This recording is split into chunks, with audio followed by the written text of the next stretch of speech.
제가 이번에 여러분 또 기도해 주시고 또 염려해 주셔서 10박 11일 동안 이스라엘과 요르단 등지를 잘 다녀왔습니다. 쉼없이 강행군을 해서 스케줄 자체가 벌써 쉴 수 없고 또 기후가 너무 다변해서 다변하다고 해도 주로 여름인데요. 어떤 데는 너무 덥고 어떤 때는 그냥 덥고 가는 데마다 더위가 너무 심해서 광야 같은 곳에는 좋게 한 50도는 될 것 같고 또 보통 보니까 39도 8도 이렇게 해서 그런 지역을 다녀왔습니다. 이스라엘 가보니까 나라는 조그만데 알다시피 우리나라의 경상남북도만큼도 안 될걸요. 아마 그렇게 조그만데 다양한 얼굴을 가지고 있습니다. 조금 타고 가면 지중해가 나오고 또 가다 보면 오른쪽에는 또 사해 혹은 염해 소금바다라고 불리는 그곳이 또 있고 또 조금 남쪽으로 내려가면 아주 휴양지로 유명한 그러한 지역인데요. 홍해가 또 나오고 그래서 그 작은 나라에 또 바다가 지중해도 또 홍해도 사해도 있고요.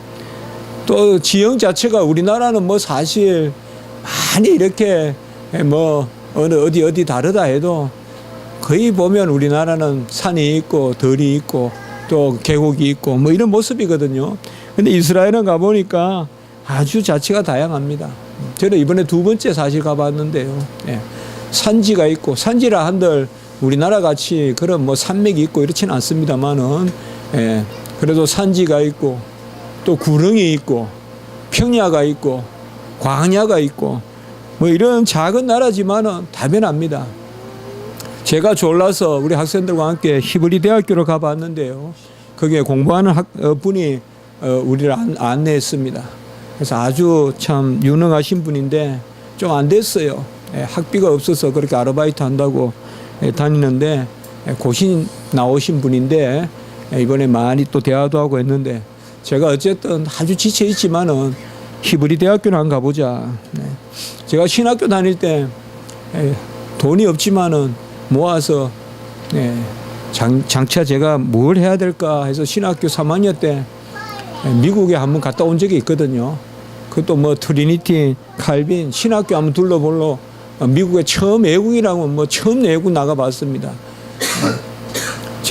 제주도도 그때까지는 제가 가본 적이 없어요. 비행기 타본 적이 없는데 그 미국 가서 한번 학교를 돌아보고 오니까 여러 가지 생각되어지는 바가 있더라고요. 그래서 또 학생들 그 히브리 대학교에 세계 50위 내에 드는 대학교고 아인슈타인이 또 그 대학교 설립에 크게 관여했고 노벨상이 10명이 이미 배출되었고 세계 각지에서 후원금이 얼마나 많이 들어오는지요.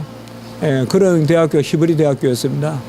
아인슈타인의 저작권료만 200억이 한 달에 들어온답니다. 그게 이제 히브리 대학교인데 그 히브리 대학교도 가보면요. 앞에서 사진 찍으면 아주 나무가 많고 그 뒤에 가서 찍으면 또 광야고 저 여리고 사해가 보이고 앞에서 찍으면 또 이렇게 벌판이 보이고 그만큼 이스라엘 나라가 아주 다변하다 또 다양하다는 것을 보았습니다.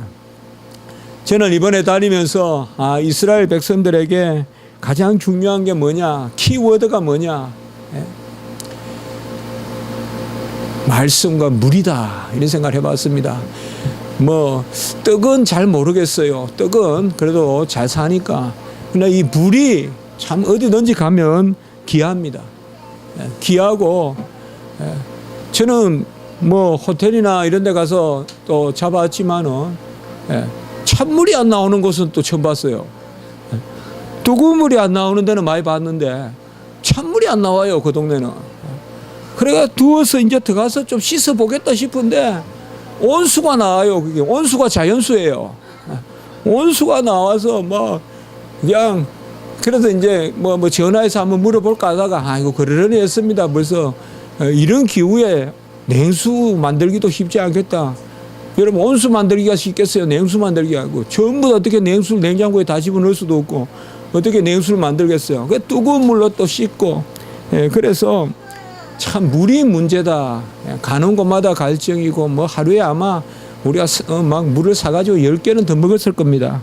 그래서 물을 마시고 그렇게 다니고 그래도 또 물이 또 희한하게 또 그 강야에서 물이 또 칼칼칼칼 나오는 곳이 있고 엔게디 그 광야 같은 데는 물이 나오고 이런 것을 봤습니다.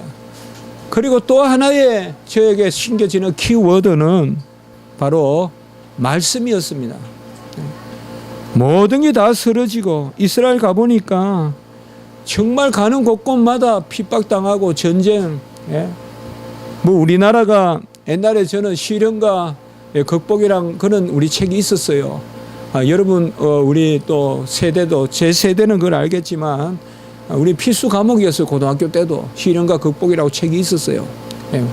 우리 그 애국심을 고취하고 이런 책인데 거기에 보면 우리나라가 세계에서 가장 많은 외침을 받았고 뭐 전쟁이 끊일 날이 없었는데 잘 견뎌냈고 뭐 전도 인정합니다. 그러나 아무리 헤아려 봐도 이스라엘 전쟁한 것과 우리하고는 비교가 안 됩니다. 이스라엘 민족은 얼마나 큰 전쟁을 치렀는지 모릅니다. 뭐 세계의 강대국들이 흥망성쇠를 할 때 전부 다 이 이스라엘은 그 나라들과 한 번씩 종이 되었다거나 전쟁을 했다거나 처음으로는 애굽의 그 인류 역사상 가장 고왕국을 이루고 강대국이 됐던 게 애굽이잖아요. 그 애굽의 종으로 들어갔죠. 그리고는 그 다음에 또 가나안, 그 당시에 또 가나안이 철기를 사용하고 히타이트 민족이니 하면서 철기가 그 가나안 땅에 강했거든요. 그 가나안 전쟁을 또 여호수아가 하는 것을 볼 수가 있고 그리고 국내에서도 끊임없이 남북 전쟁이 있었고 그리고 말할 바도 없이 아수르나 바벨론이나 바사나 헬라나 로마나 당대 최고 강한 나라들이 다 이스라엘을 번갈아 가면서 침략하고 그리고 수차례의 학살을 감행하고 이런 것들을 우리가 볼 수가 있습니다. 정말 이 이스라엘 백성들은 편할 날이 없고 정말 뭐 평온하게 산 날이 없다고 할 정도만큼 이 이스라엘에는 전쟁도 많았고 시련도 많았다는 것을 볼 수가 있습니다. 저는 십자군 전쟁이 이스라엘을 구한 전쟁인 줄 알았더니 그게 아닙니다. 이스라엘은 십자군은 기독교잖아요. 이스라엘은 유대교잖아요. 십자군들이 예루살렘에 들어와서 거의 수십만 명을 죽였어요. 그러니까 기독교 세례를 안 받는다고. 그러니까 이스라엘 사람들은 여러분들 기독교 아닙니다. 유대교입니다. 예수를 믿지 않습니다. 제가 랍비를 하나 만났어요. 새벽에 해당에 가더라고요. 저는 식사하기 전에 만나서 여러 대화를 해봤어요. 이름이 30대인데 이름이 아브라함이에요. 랍비가 이름이. 딸이 하나 있대요. 유디시 딸이래요. 유디시. 아직 제가 기억하는데. 그래서 제가 이야기하다가 I'm Christian. 그리고 제가 한번 물어봤어요. Are you Christian? 물어봤어요. 그랬더니 말도 안 되는 소리죠. 랍비 보고 기독교인인가 물어보면 말도 안 되는 소리예요. 계속 저를 비웃듯이 이야기해요. 사사사사사 웃으면서 수염을 이만큼 길러가지고 사사사 그 랍비들 희한하더라고요. 눈빛을 보면 꼭 장난기가 많고 그래요. 그래서 제가 당연히 아니죠. 이렇게 해요. 그래서 그럼 Do you know Christ? 너 그리스도를 아냐? 그랬더니 모른대요. 왜 모르겠어요? 그리스도를 모를 리가 있겠어요? 근데 딱 잡았대요.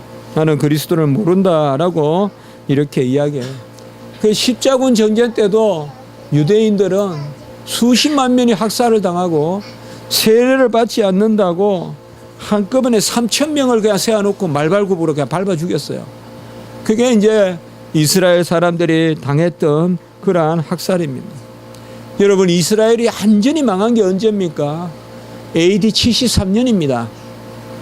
AD 주님 오신 후 73년 그때 이스라엘이 완전히 망했거든요. 그때 예루살렘에 마지막까지 예루살렘에 포진해 있었는데 무슨 말이 돌았는가 하면 이스라엘 사람들은 예루살렘의 황금을 먹고 도망친다, 이런 말이 돌았어요. 그러니까 그 당시에 잔인한 정말 잔인한 장군이 디도라는 장군인데, 영어로 티투스라 그러는데, 이 디도 장군이 이스라엘 백성을 잡으면 산채로 다 배를 갈랐어요. 황금을 꺼낸다 그러면서 산채로 다 배를 갈랐어요. 배를 갈라서 다 죽이고, 임산부도 배가 튀어나오면 황금이 들었다 하면서 배를 다 갈라서 죽이고, 그렇게 했던 것이 바로 이스라엘 백성들의 그러한 핍박사입니다.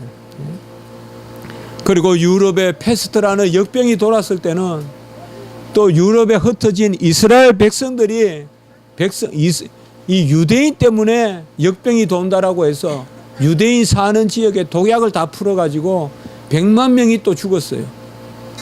그 유대인들의 이 역사는 정말 사륙의 역사고 고난의 역사고, 아무리 생각해도 우리와 사실 비교할 수 없을 만큼. AD 73년에 이스라엘이 함락되고 그 병사 중에 960명이 마사다라는 곳으로 도망을 칩니다. 마사다. 여러분들이 이스라엘에 다음에 가보면 그 마사다라고 이스라엘에서 약 한 100km 떨어진 곳에 남쪽에 있습니다. 그 바로 옆에가 이제 사해예요. 사해 바로 옆에 마사다라는 거로 도망을 쳐서 그곳에서 이제 끝까지 상정을 하는데, 마지막에는 이제 결국은 다 자결하고 맙니다. 자결하고 마는 이런 역사들, 이런 것들이 이스라엘의 역사입니다.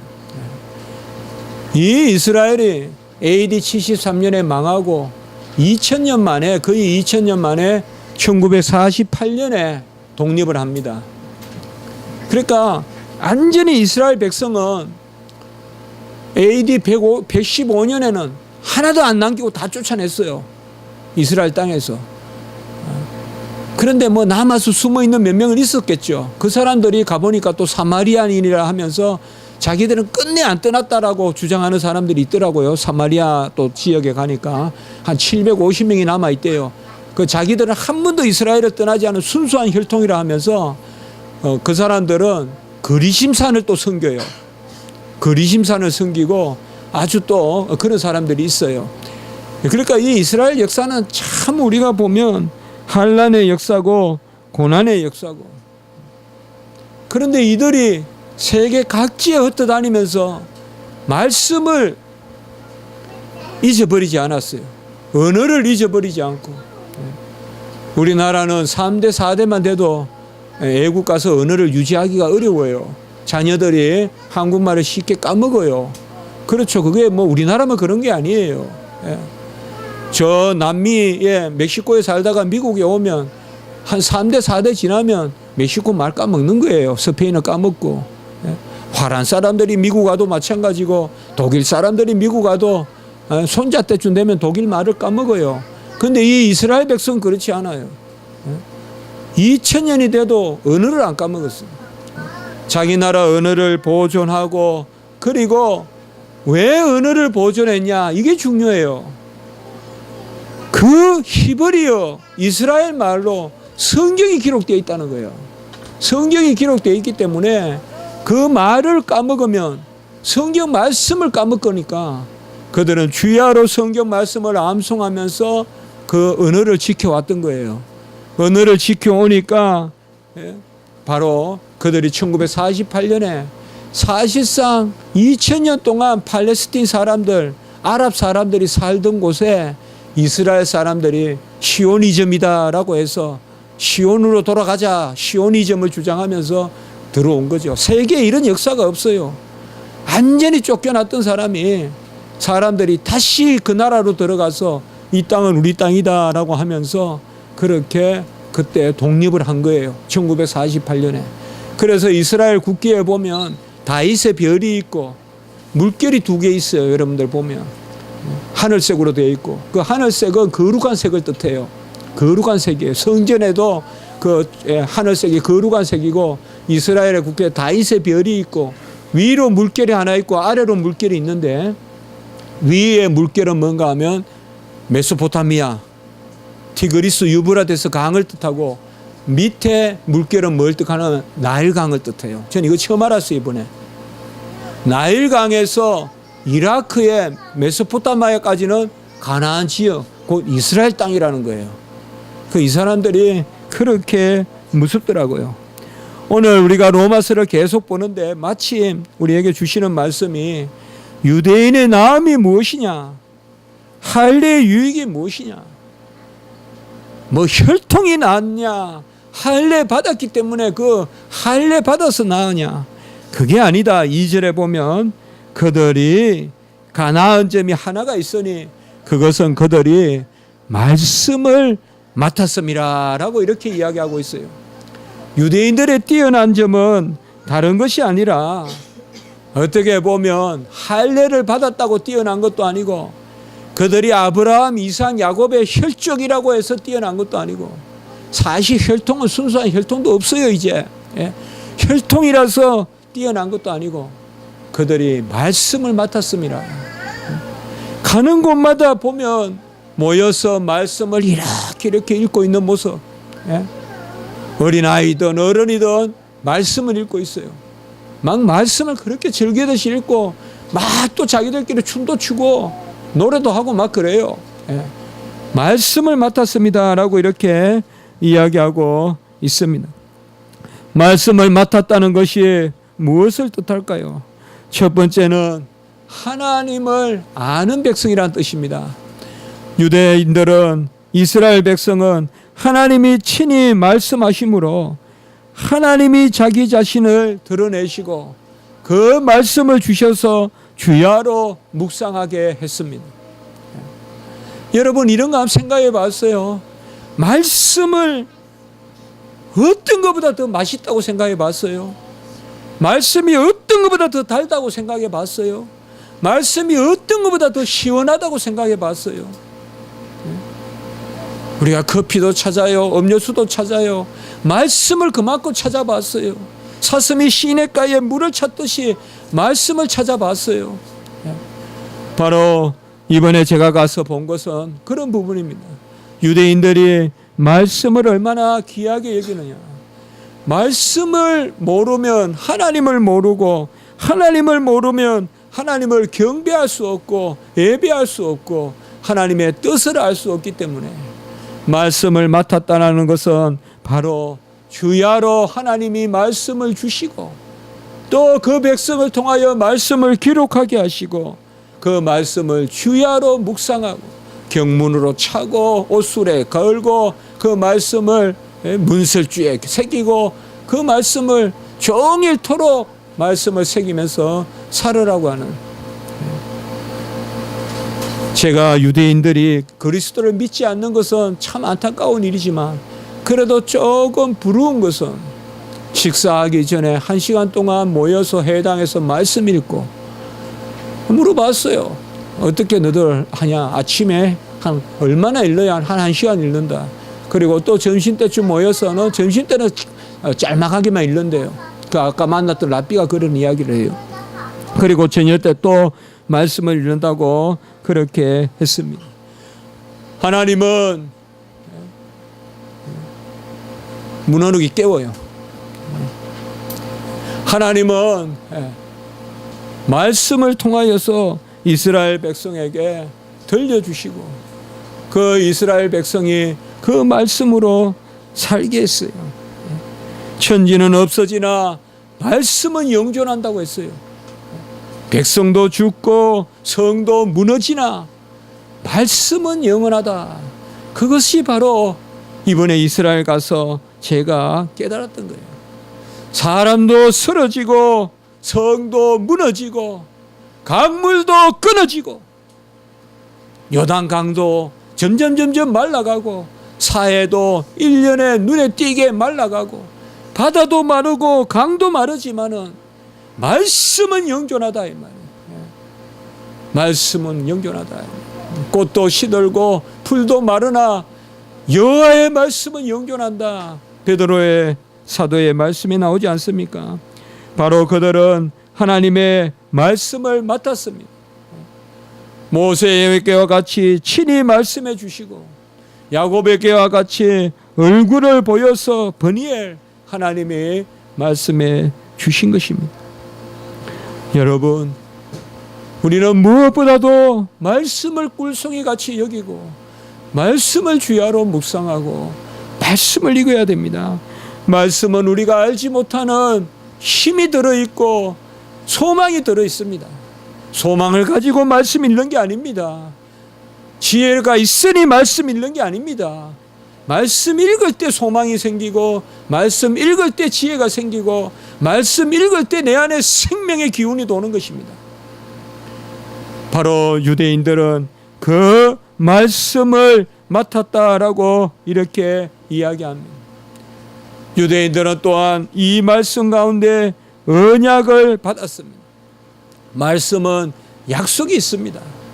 하나님의 말씀에는 약속의 말씀으로서 명령하시면 이루시는 약속이 있습니다. 이번에 제가 가서 그것을 또한 생각했습니다. 하나님의 명령은 무모합니다. 하나님의 명령은 불가능해 보입니다. 어떻게 홍해를 가릅니까? 어떻게 그 광야를 40년 동안 다닙니까? 10분도 서 있기 힘든데. 그러나 하나님의 명령에는 친히 이루겠다는 약속이 있습니다. 믿음의 선진들은, 믿음의 위인들은 다 이 약속을 붙들고 있었던 것입니다. 여리고로 올라가라 하면 여리고를 하나님이 무너뜨려 주시고, 홍해를 건너라 하면 홍해를 하나님이 갈라주시고, 요단을 건너라 하면 요단의 물을 하나님이 정지시켜 주시는 것입니다. 우리 인생의 이 강야 같은 삶에도 왜 우여곡절이 없겠습니까? 편안히 아무 일 없고 아무 일 없이 일생을 살다간 그런 믿음의 일꾼이 성경에 한 사람이라도 있습니까? 야곱도 험악한 세월을 보냈다고 했습니다. 요셉은 구덩이에 2번이나 들어갔었습니다. 우리 주님이 얼마나 이 땅에 오셔서 많은 고난을 겪으셨습니까? 어떻게 보면 이 땅은 우리에게 그저 편안한 땅이 아닙니다. 그러나 이 땅은 우리에게 주어진 하나님의 땅인데, 이 땅에서 우리가 가장 크게 누릴 복은 뭔가 하면 바로 말씀을 맡는 것입니다. 얼마나 많이 우리는 헛된 것을 입에 올립니까? TV 봤던 이야기, 무슨 가요, 이런 것을 얼마나 입에 올립니까? 하나님의 말씀을 입에 그만큼 올린다면 얼마나 우리의 삶이 즐거워질까요? 여호와는 나의 목자시니 주님은 나의 길이요 진리요 생명이시니 온유하라 땅을 기업으로 주시겠다. 우리의 입은 얼마나 허탄한 말을 많이 합니까?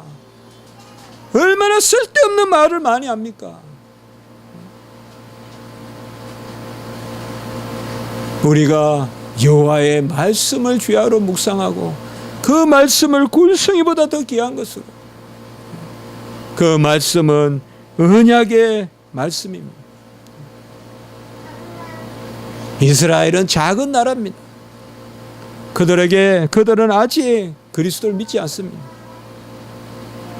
저는 이번에 가서 그렇게 학생들에게 이야기한 적이 있습니다. 이스라엘은 불쌍한데 저들은 그리스도를 믿지 않는데 왜 나는 이스라엘 사람들이 어떤 부분 부러워지는지 모르겠다라고 자꾸 이야기를 해봤습니다. 우리가 그리스도를 믿고 우리가 말씀을 이제는 진리의 영으로 내 안에 받았다면 훨씬 더 유대인보다 더 잘 살아야 될 거 아닙니까? 훨씬 유대인이 우리를 부러워해야 될 거 아닙니까? 그런데 왜 목사인 제가 유대 땅에 이스라엘에 가서 그 유대인들을 일면 부러워하고 있는지, 그것을 저는 가장 풀기 어려운 숙제같이 여기고 이번에 돌아왔습니다. 그들은 분명히 그리스도를 모르는 불쌍한 민족인데 지금 어찌 그들을 어떤 부분 부러워하는지 이미 답은 우리가 알고 있겠죠. 우리가 제대로 믿지 않는 건지, 우리가 제대로 믿는다면 이제 그 말씀을 우리 속에 주시고 다 이루신 말씀, 1.1핵이라도 경하게 여기지 말라 하시고 다 이루신 그 진리의 말씀을 말씀의 영이신 생명의 말씀이신 그 말씀이신 그리스도가 우리 안에 들어오셔서 이제는 내 안에 살기 때문에 우리는 훨씬 더 그들보다 말씀을 즐거워해야 되지 않겠냐는 것이죠. 주야로 말씀을 묵상하고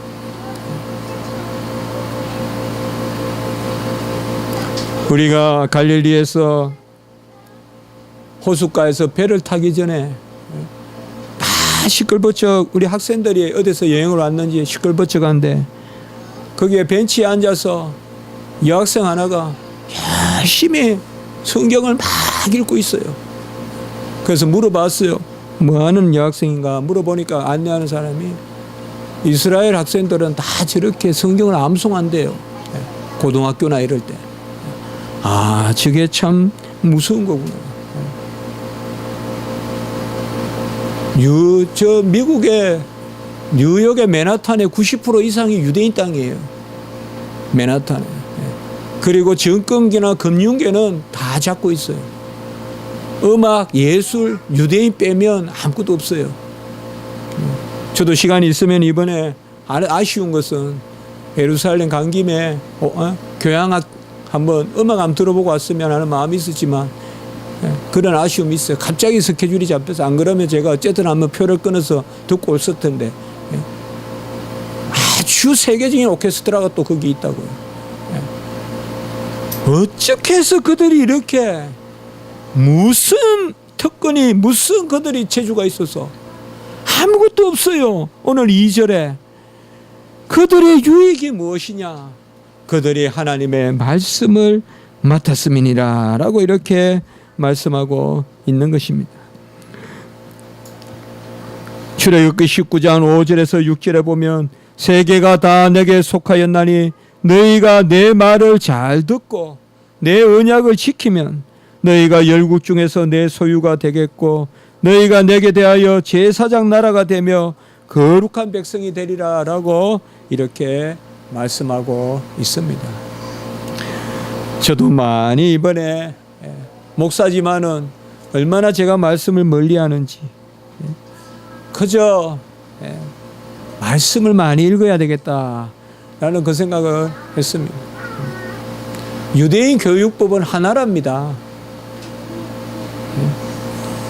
깨달아서 읽는 게 아니라 읽다 보면 알게 된다는 거는 그 유대인 교육법이랍니다.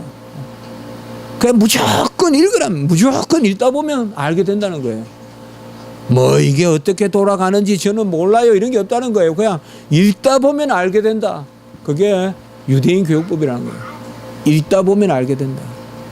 특별히 성경은 하나님의 말씀이고 스스로 증거하고 스스로 옳고 성령의 감동으로 기록된 것으로 동일한 성령이 우리 안에 역사하기 때문에 믿는 성도들은 성경을 읽기만 하면 다 말씀해 주세요. 하나님이 친히 말씀해 주십니다. 그것을 정리한 게 교리지 무슨 교리를 알아서 성경을 아는 거 아닙니다, 여러분. 아니, 절대 아닙니다. 성경을 읽다 보면 우리에게 고백되고 또 아멘되고 그것을 추려서 기록한 게 교리지 교리가 있기 때문에 성경이 따라가는 거 아닙니다. 교리는 성경을 쫓아가는 거지 성경을 우리가 많이 읽어야 됩니다. 저는 특별히 우리 성도님들께 성경을 읽자. 저도 어떻게 보면 어느 부분만 많이 읽게 되고 특별히 연구를 하다 보니까 그런데 저 이번에 가서 그래도 성경을 나름대로 계속 귀찮죠. 그래도 또 꺼내서 읽어보고 또 꺼내서 읽어보고 그러니까 상당히 많이 유익함이 있었습니다.